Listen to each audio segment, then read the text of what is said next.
Meus irmãos, abrimos a palavra de Deus, livro das Lamentações, capítulo 3.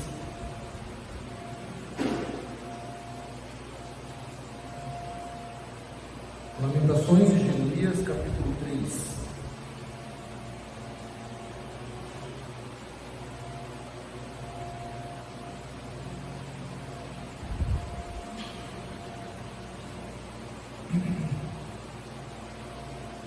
Vamos ler dos versos 22 até o verso 29. Lamentações de Jeremias, capítulo 3, versículos 22 até o 29.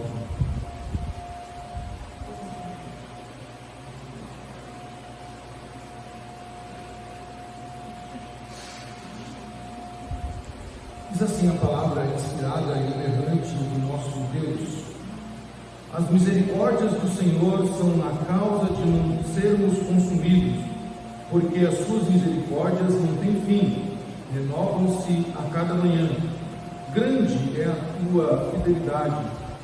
A minha porção é o Senhor, diz a minha alma, portanto esperarei nele. Bom é o Senhor para os que esperam por ele, para a alma que o busca. Bom é aguardar a salvação do Senhor, e isso em silêncio. Bom é para o homem suportar o jugo na sua mocidade. Assente-se solitário e fique em silêncio, porquanto esse jugo Deus pôs sobre ele. Põe a sua boca no pó, talvez ainda haja esperança. Meus irmãos, olhando para o nosso cenário nacional, olhando para o nosso país, o cenário religioso do nosso país, ele é catastrófico.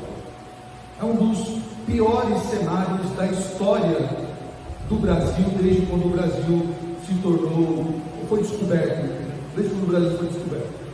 Hoje que nós temos de aberrações em nome de Deus, falsos profetas surgindo de tudo que é lado, abusos em nome da fé, vários locais abrindo-se dizer uma igreja, e quando vamos ver, é tudo menos uma igreja, escândalos, corrupções, tudo envolvido dentro desse cenário religioso.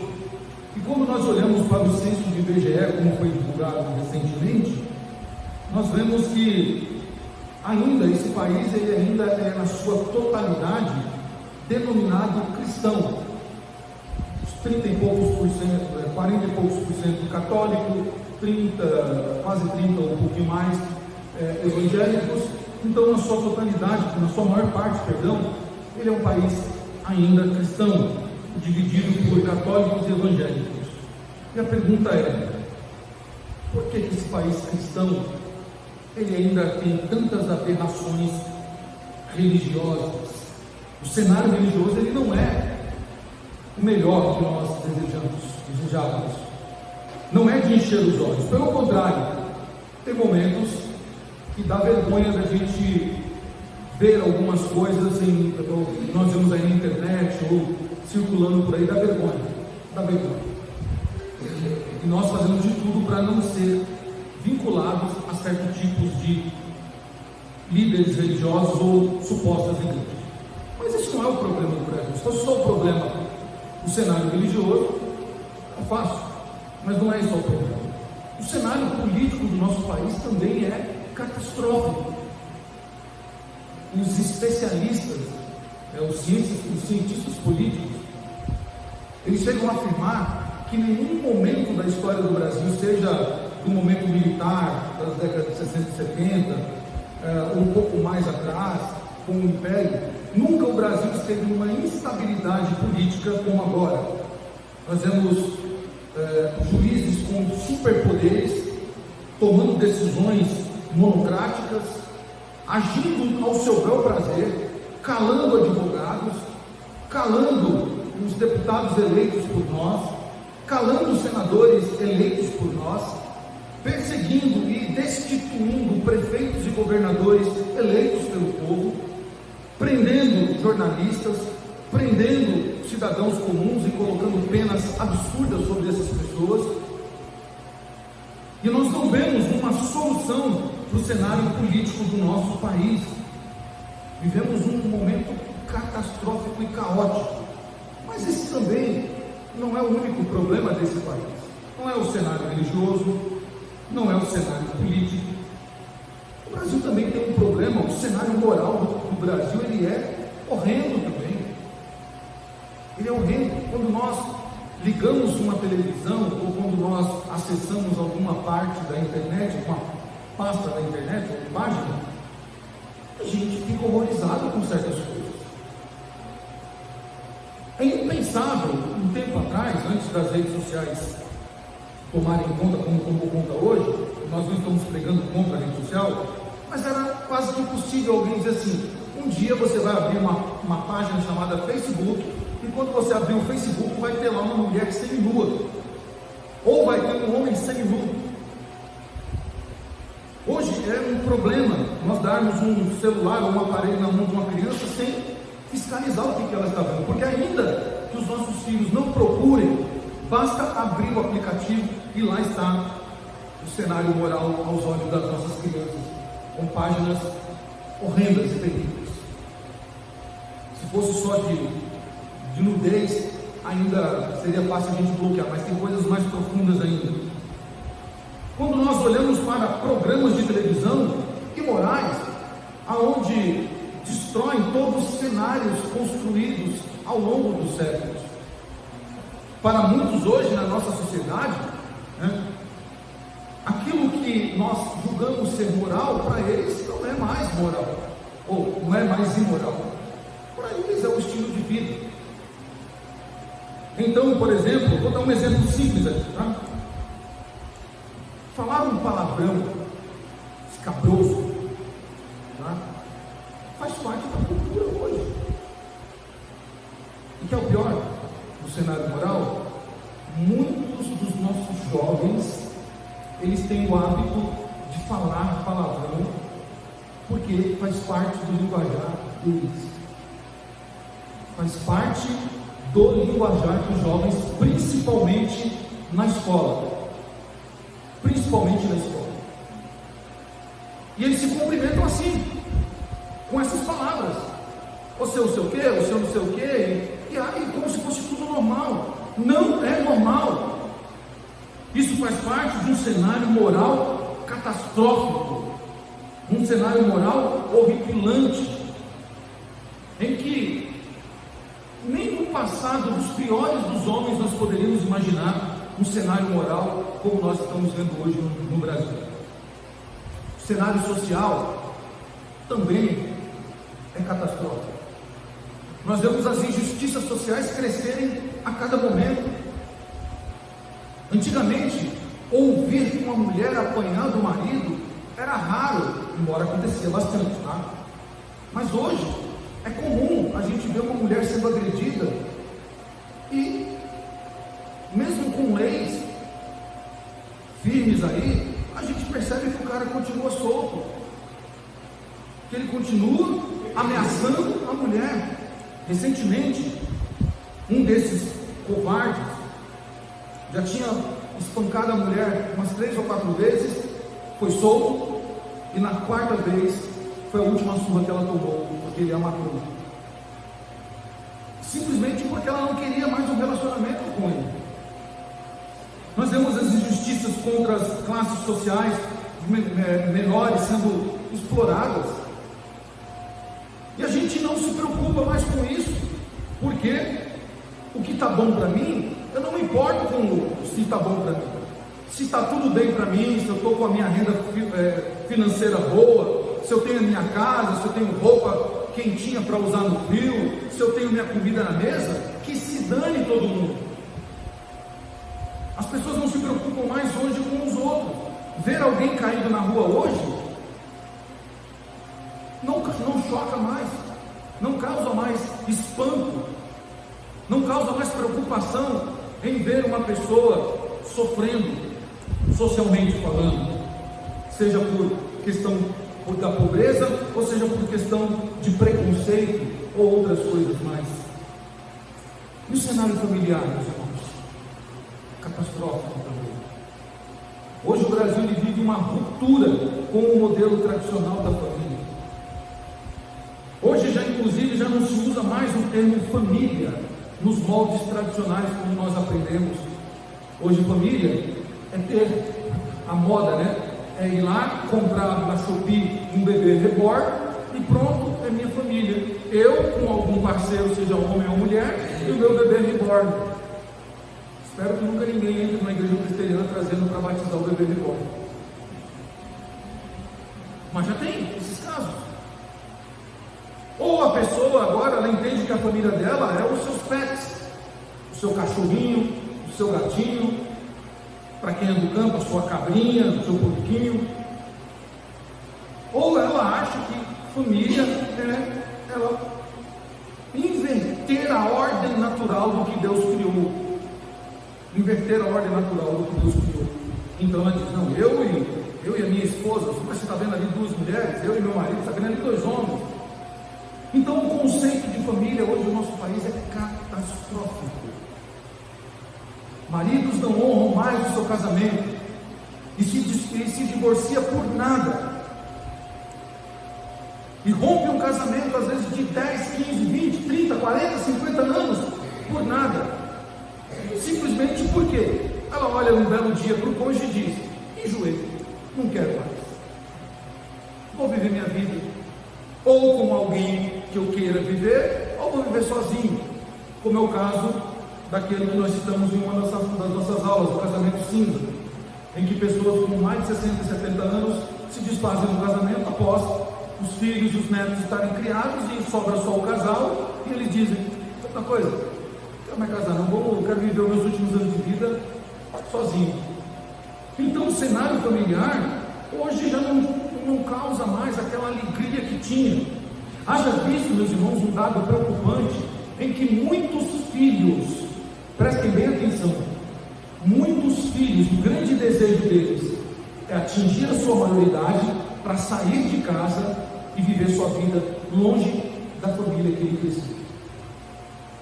Isso tem crescido muito no Brasil, está crescido muito. Eu já aconselhei algumas jovens e alguns jovens que quando bateram 17 para 18 anos, vieram se aconselhar sobre morar sozinho, se livrar da família, por várias questões. Este cenário, eu pergunto, o que isso tem a ver com o texto que nós lemos?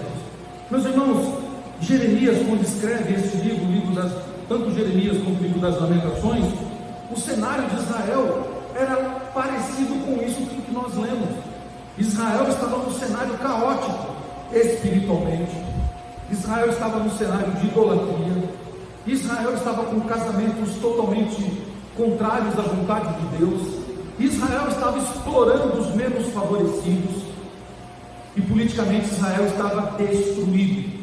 Esse é o cenário de Israel quando Jeremias escreve.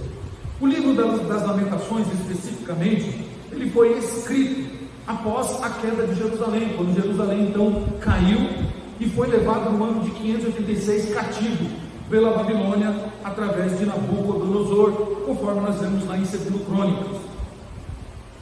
E nesta feita, quando Israel é levado cativo, os babilônicos destroem o templo, tá? E a elite judaica, ou seja, aqueles nobres de Judá, o rei, os filhos dos reis e toda a parentela dos reis e os de menores cargos, porém da realeza, são levados também cativos ao exílio babilônico. E dentro dessa leva vai Daniel, vai Ananias, Azarias e Misael, Ananias e Azarias, os três meninos lá, amigos de Daniel, vai Jeremias, vai uma elite junto lá para o cativeiro. E é interessante quando nós olhamos para este livro aponta, ele expressa um profundo sentimento de lamento por parte do profeta Jeremias, por causa do cenário que estava Israel. Israel agora atingiu o seu ápice, as estruturas foram rompidas, foram quebradas pela Babilônia, pelo pecado deles, e agora a cidade foi destruída pela Babilônia, e o templo de Deus também foi derribado por causa dos pecados. E embora, meus irmãos, este livro das Lamentações, nos seus 5 capítulos, fale muito de coisas tristes, É interessante porque Jeremias não deixa que o povo de Israel perca a confiança no caráter de Deus, e não perca a confiança e não perca a esperança de um futuro melhor em Deus. Esses poemas, como são chamados pelos judeus, do livro das Lamentações, eles são recitados, foram recitados e são recitados ainda pelos judeus em oração e em jejum para lembrar do que eles passaram por causa dos seus pecados.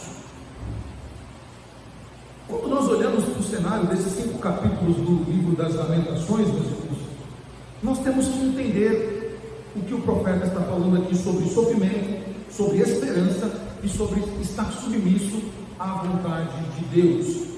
E talvez aí o texto que seja o textual, o texto central desses 5 capítulos, esteja realmente no capítulo 3, versículo 22, que nós lemos: as misericórdias do Senhor são a causa de nós não sermos consumidos. Por quê? Porque as suas misericórdias não têm fim, ou não possuem fim. E nós precisamos observar para este contexto todo de Jeremias, e escrevendo então as Lamentações. As Lamentações, como o próprio nome diz, são o quê? A expressão de lamento do profeta por todo o cenário que está ocorrendo em Jerusalém. Jerusalém, que foi tão pomposa, tão bonita, tão forte e tão temida, agora ela está num caos. E o que levou Jerusalém a estar num caos? Os seus pecados. Os seus pecados. Meus irmãos, o problema de Israel sempre foi confiar em símbolos, sempre foi confiar na sua força, e em todas as suas batalhas perdidas, todas as suas quedas, foi neste momento que confiaram nos seus símbolos e confiaram nos seus braços e na sua força. Quando eles se voltaram para Deus, eles obtiveram vitória. Nós podemos selecionar aqui várias passagens. Quando olhamos para Sansão, lembra de Sansão, o grande guerreiro de Israel? Sansão, ele tinha uma força descomunal dada por Deus. O que Sansão precisava fazer? Confiar no Senhor. Mas o dia que Sansão permitiu que o pecado entrasse em sua vida, o que aconteceu? O Espírito de Deus já não era mais com ele. Isso diz o texto. E Sansão, então, diante daquele cenário, ele falou assim: vou levantar como das outras vezes e vou vencer os meus inimigos. Mas a Bíblia diz: mas o Espírito do Senhor já não era mais com Sansão. E Sansão, então, por causa dos seus pecados, foi levado cativo pelos filisteus, e ele teve seus olhos vazados, e virou um brinquedo entre os seus inimigos, até que ele aprendesse na pedagogia do Senhor que tudo o que temos e que somos e que possuímos, e até a nossa existência, e até este momento que você está sentado no banco agora, foi Deus quem proporcionou. Por isso, não podemos brincar com o Senhor. Não podemos permitir que o pecado faça parte da nossa vida. Isso levou Sansão à ruína. Mas o que dizer do povo de Israel, que peregrinou antes, um pouquinho antes, 40 anos peregrinando no deserto, viu milagres de tudo que é jeito, milagres extraordinários, mas permitiu que o pecado continuasse na sua vida. A idolatria fazia parte do coração daqueles israelitas, e eles provocaram o Senhor de todas as maneiras. E então o Senhor já não foi mais com eles. O Senhor disse: eles não entrarão no meu descanso, eles não entrarão na terra que eu jurei a Abraão, Isaque e Jacó. Essa geração inteira vai perecer, somente Josué e Caleb e os acima e os abaixo de 20 que entrarão. O Senhor não permitiu que eles entrassem na terra. Israel, durante todo o tempo, teve que conviver com sofrimentos causados pelos seus próprios pecados. E então Jeremias, ensinando o povo, ou escrevendo esses poemas ao povo, para que o povo lembrasse disso, de que aquele cativeiro que estava ocorrendo naquele momento era fruto de uma desobediência, era fruto dos seus pecados, era fruto das suas más escolhas, era fruto do seu afastamento de Deus. Será que aquele povo não podia ter olhado, pego os escritos, ou então conversado com alguém dos mais antigos e dizer assim: como foi as histórias dos nossos antepassados? Certamente eles conheciam a história da qual nós vemos na liturgia, da qual Israel se vangloriou por ter derrotado os filisteus uma vez, 2 vezes, 3 vezes, 4 vezes, 5 vezes, e então continuou nos seus pecados, permitiu que os seus filhos fizessem abominação na casa do Senhor, permitiu então que eles trouxessem para dentro da casa do Senhor o pecado, permitiu que Israel contraísse outros tipos de pecado, não exortou, e Israel foi para a guerra, mas o Senhor já não era com eles. Eles perderam a guerra, foram envergonhados, e então eles perceberam que a glória do Senhor já não estava mais com eles. Foi-se a glória de Israel. Assim, uma das noras de Eli exulta ao colocar o nome na criança, dizendo: a homenagem à criança vai ser: Deus não é mais conosco. Deus não é mais conosco. Eles poderiam ter lido essas histórias. Eles poderiam ter lido as histórias dos reis, de Saul, de Davi e do próprio Salomão. Eles poderiam ter lido as histórias de Acabe, como Acabe trouxe para dentro de Israel a idolatria da sua esposa Jezabel, e como isso custou caro para o povo de Israel. Eles certamente sabiam que o reino foi dividido por causa dos pecados de todos os reis que passaram. Eles não aprenderam com a história.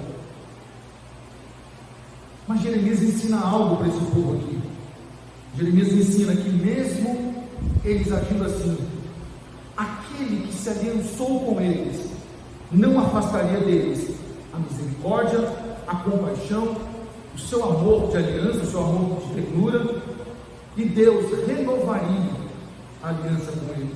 Deus restauraria a sorte deles. Portanto, eles tinham que fazer o quê? Esperar no Senhor, confiar no Senhor. E aqui, meus irmãos, é algo que nós precisamos aprender. Nós não gostamos de sofrer. Fato. Ninguém aqui gosta de sofrer. Ninguém aqui se alegra quando está sofrendo. Ninguém acorda dizendo assim: que alegria eu estou hoje. Mas por que você está alegre? Porque eu estou sofrendo, porque eu estou passando privações, porque eu estou feliz porque minha família não está bem, porque o meu casamento não vai bem. Eu estou feliz porque eu estou sem a provisão diária. Ninguém faz isso. Claro que não, né? E se fizer isso, tem que levar no psicólogo, porque algo não está funcionando bem. Mas, meus irmãos, precisamos aprender que no sofrimento é uma grande oportunidade que Deus nos dá de glorificar. É uma grande oportunidade que Deus nos dá de confiar na sua fidelidade e no seu amor, e entender que Ele se aliançou conosco, e essa aliança pactual que Ele fez conosco é inquebrável. Ninguém quebrará esta aliança, porque foi o próprio Deus que se aliançou conosco. E é por isso que Ele diz no verso 23: as misericórdias se renovam a cada manhã. Com isso, meus irmãos, o Senhor fala ao povo, né, que eles precisavam confiar no Senhor, porque as misericórdias do Senhor se renovariam sobre Israel, como de fato se renovou. Que eles tinham que estar esperançosos em Deus, que eles tinham que esperar no Senhor. E no sofrimento, sabe o que nós temos que fazer? Como o Senhor diz aqui, ó, quietinho, não é momento de falar, não é momento de sair falando coisas que nós desconhecemos. Eu acho que Jó nos ensina sobre isso. No seu ápice de sofrimento, a mulher de Jó fala: Jó, abençoa o teu Deus, faz um culto, louva a Deus, abençoa esse Deus e morre. Jó diz: tu falas como uma boca. Em outras palavras, tu falas do que você não conhece. Deus nos deu, Ele nos tirou. Bendito seja o nome do Senhor. Depois, mais à frente, Jó, conversando com seus amigos, Jó diz: olha, eu tenho que confiar em Deus, porque Ele sempre foi bom comigo. E nós precisamos, irmãos, entender isso, que no sofrimento é o momento de nós ficarmos calados. E esse texto de Jeremias nos ensina 4 coisas importantíssimas e eu quero fazer 4 aplicações desse texto. Eu não quero fazer a exegese desse texto, tá? Mas eu quero fazer 4 aplicações para nós levarmos para as nossas casas nessa noite. Primeiro, esse texto nos ensina que há uma esperança em meio à crise. Há uma esperança em meio à crise. Esse texto ele nos desafia a abandonar uma fé que é baseada, meus irmãos, em circunstâncias favoráveis e a cultivar a esperança enraizada no caráter constante do nosso Deus. O texto de Jeremias, capítulo 3, ou seus 5 capítulos, mais especificamente o 3, ele nos ensina, meus irmãos, a nós temos esperança em meio à crise. Como eu relatei no começo, o cenário do nosso país é catastrófico, mas é um momento de nós termos esperança em meio a essa crise que estamos vivendo. Os pastores corruptos, as igrejas corruptas, elas não permanecerão para sempre. Os políticos desonestos, os juízes ditadores, eles não permanecerão para sempre. As pessoas ruins, que desprezam o pobre, o órfão, o oprimido, elas não permanecerão para frente. Essas modernices, ou podemos dizer assim, essas coisas modernas que afrontam a família, elas não ficarão para sempre, porque outras já vieram e passaram. Mas algo permanece para sempre: Deus, o nosso Senhor. Ele é o mesmo ontem, hoje e eternamente. Por isso nós devemos ter esperança em meio à crise. E talvez você esteja vivendo uma crise pessoal neste momento. Talvez você veio nessa noite, nesta casa, como diz o jargão popular dos evangélicos, pela misericórdia de Deus. Talvez você esteja passando por coisas que tenham afligido o seu coração. Talvez as suas esperanças estão minguando pela mão. Talvez você disse: eu já não aguento mais. Mas Deus, nessa noite, através da sua palavra, nos ajuda e fala ao nosso coração: tenha esperança em meio à crise, porque Deus continua sendo o mesmo, e as misericórdias dele, como diz no versículo 22, se renovam a cada manhã, e elas se renovará na sua vida para a glória dele. Mas para isso, meus irmãos, abandone essa fé que é firmada e baseada em circunstâncias favoráveis. Louvar a Deus e ser crente quando tudo está bem é fácil. Ser crente, pegar uma Bíblia, andar com ela debaixo do braço, quando tudo vai bem, é fácil. O difícil é quando você está passando pela prova. O difícil é quando você está passando uma dificuldade, quando você olha e não vê mais de onde tirar respostas, e você dizer: Senhor, eu continuo sendo tua, eu continuo sendo tua filha, eu continuo pertencendo ao Senhor, e do Senhor eu não largo. Eu vou continuar firme até o último dia. É isso que o Senhor espera de nós, que nós confiemos nele, porque ele não mudou, ele continua sendo o mesmo. Mas Jeremias ensina ainda uma segunda lição para nós, que a disciplina de Deus, ela faz parte da graça dele em nossa vida. A disciplina é algo que Deus coloca em nossa vida para que nós abandonemos tudo aquilo de errado. Quando nós passamos por dificuldades ou por muitos perrengues dessa vida, talvez seja Deus nos disciplinando para que nós administremos melhor as nossas finanças, para que nós valorizemos melhor a nossa família, para que nós honremos melhor os nossos pais, para que nós usufruamos melhor das coisas que Deus tem nos dado no dia a dia, e para que a gente cultue a Deus como Ele deve ser cultuado. Muitas disciplinas, meus irmãos, são aspectos pedagógicos de Deus. E neste mundo que evita a dor, e você tem aí influências, terapeutas e outros profissionais que ensinam que você deve evitar a dor, Lamentações 3, no versículo 27 a 29, olha o que diz o profeta. 3, 27 e 29. Bom é para o homem suportar o jugo na sua mocidade. Assente solitário e fique em silêncio, porquanto esse jugo Deus pôs sobre ele. Ponha tua boca no pó, talvez ainda haja esperança. Então, nesse mundo que evita dor, o texto de Lamentações, ele propõe uma submissão à correta e divina bênção que Deus tem nos dado em suportar os sofrimentos. E esse suportar que as Escrituras nos pedem, não é suportar nas nossas forças, não é para dizer, como eu sou forte, como eu sou uma mulher guerreira, enfrentei tudo, como eu sou um homem forte, suportei tudo. Não, é dizer, como Deus é bom para mim, como o Senhor é generoso, que ainda que as coisas não funcionaram como eu queria, eu estou de pé porque a graça dele me basta. Por quê? Porque Ele teve misericórdia de mim e me suportou, e me deu suporte, e me ajudou, e me amparou no momento em que eu mais precisava. Nós precisamos lembrar disso, meus irmãos. A disciplina de Deus faz parte da graça dele sobre a nossa vida, e nós precisamos confiar no seu caráter, na aliança que ele fez conosco. Mas uma terceira coisa Jeremias nos ensina através deste livro, que é a confiança renovada diariamente no Senhor. E a referência que Jeremias faz aqui, a renovação a cada manhã, ela nos ensina a viver o que? Uma fé contínua. Uma vez que as misericórdias dele são renovadas a cada manhã, nos ensina então a ter uma fé contínua nele. E essa fé também precisa o quê? Se renovar diariamente.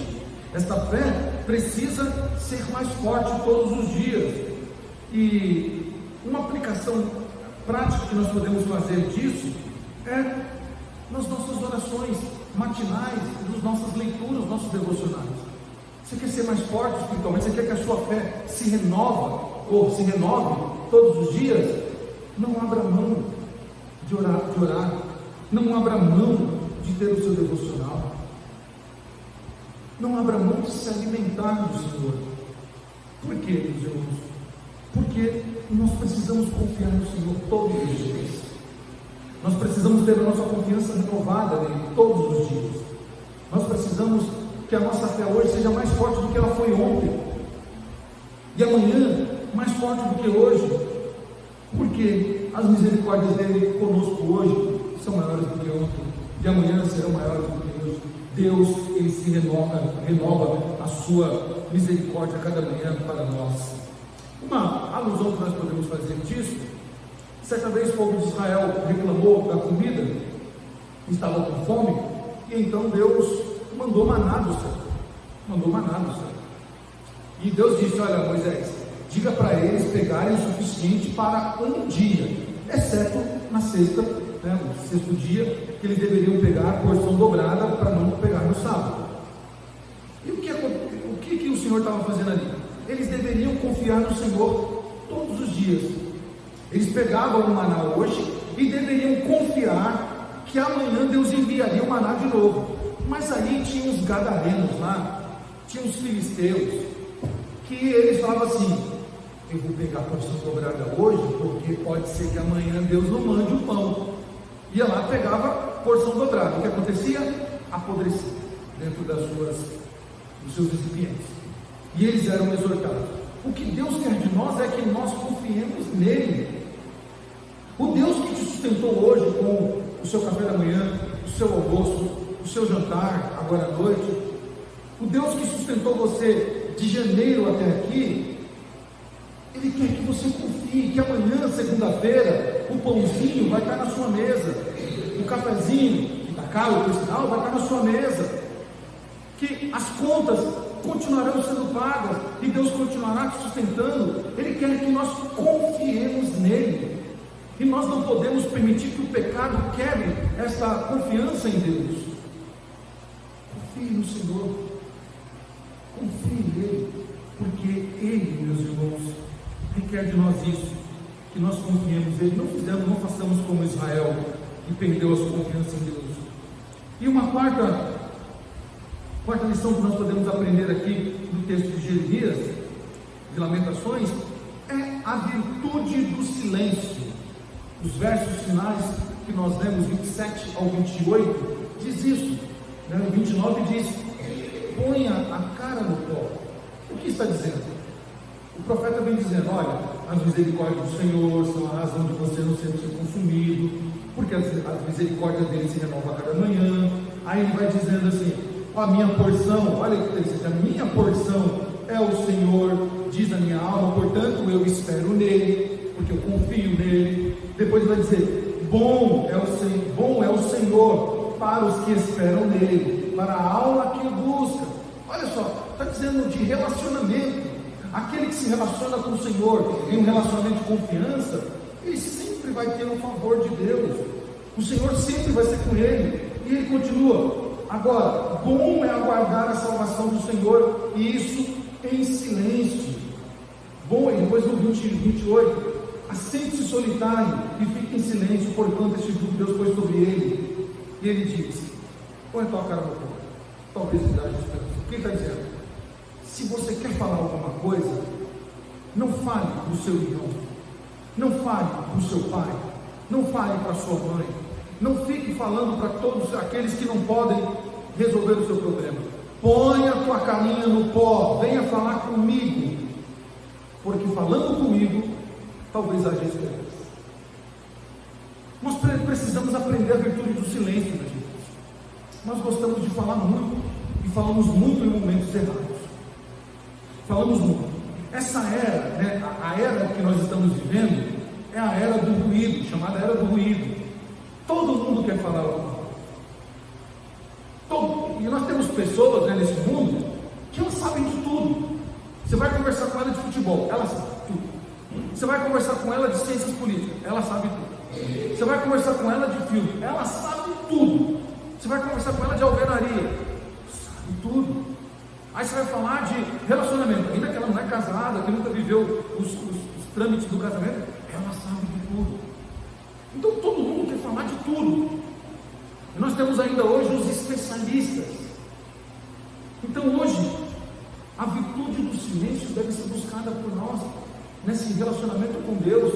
Nós precisamos fechar a nossa boca nos momentos em que nós estamos sofrendo e dizer: Senhor, é a Ti que eu vou clamar. Essa foi a expressão do salmista: com a minha voz eu clamo ao Senhor e Ele me ouve. Meus irmãos, nessa era do ruído, então o calar-se se torna um exercício espiritual muito valioso para mim e para você. E aqui vejam só, interessante, Jeremias ele não está fazendo aqui uma resignação passiva, ou seja, eu vou aceitar o sofrimento, eu vou me resignar, eu vou aceitar isso aqui pacificamente, vou sofrer, tadinho de mim, pobrezinho de mim, e ó dia, ó vida, ó azar. Não é isso que Jeremias está ensinando, não é isso que a palavra de Deus nos ensina. O que ela nos ensina é que nós devemos prestar reverência a Deus diante da sua majestade, até nos momentos de sofrimento. E como eu disse momentos atrás, o momento do sofrimento é um momento propício para nós louvarmos a Deus. É um momento ideal para a gente dizer: eu te amo, Senhor. Ainda que não tenha o suprimento na minha mesa, ainda que eu tenha que repetir a roupa, ainda que eu tenha que andar a pé quilômetros porque eu não tenho dinheiro para o transporte, ainda que as noites, quando todo mundo está dormindo, os meus olhos estão sendo lavados e lubrificados pelas lágrimas que descem sobre mim por causa de coisas que eu não consigo resolver, mas o Senhor continua sendo o meu pastor, e de nada eu terei falta. O Senhor continua sendo o meu Deus, e essas coisas que estão acontecendo, elas não vão enfraquecer o meu relacionamento com o Senhor. Nós cantaremos como Jó: eu sei que o meu Redentor vive e que em breve ele virá. Se você, neste momento que você está passando, e você sabe o que você está passando, Se você cantar esse louvor, pode ter certeza que Deus, nosso Senhor, o seu trono de glória, se alegrará da atitude de um filho fiel aqui na terra neste momento. De exultação a Ele quando tudo vai bem. E por fim, meus irmãos, saiba que o sofrimento não é duradouro. Não é duradouro. O sofrimento de um dia e hora para acabar. E quem determinou o fim do sofrimento foi Deus. Então esperemos o decreto de Deus. Esperemos o momento que Ele colocou para o fim do nosso sofrimento. E quando chegar o fim do sofrimento sobre a nossa vida, começa então um novo momento. Um momento de festa, um momento de alegria, um momento de júbilo, um momento de contentamento, de se alegrar, um momento de festejar. Após o sofrimento, sempre vem a alegria proporcionada por Deus. Que Deus nos ajude, que o Senhor nos fortaleça a confiar nele e lembrarmos que nós precisamos buscá-lo, ainda que nós tenhamos que colocar literalmente a nossa cara no pó, no chão, e buscar no Senhor a esperança que só Ele pode nos dar. Vamos orar?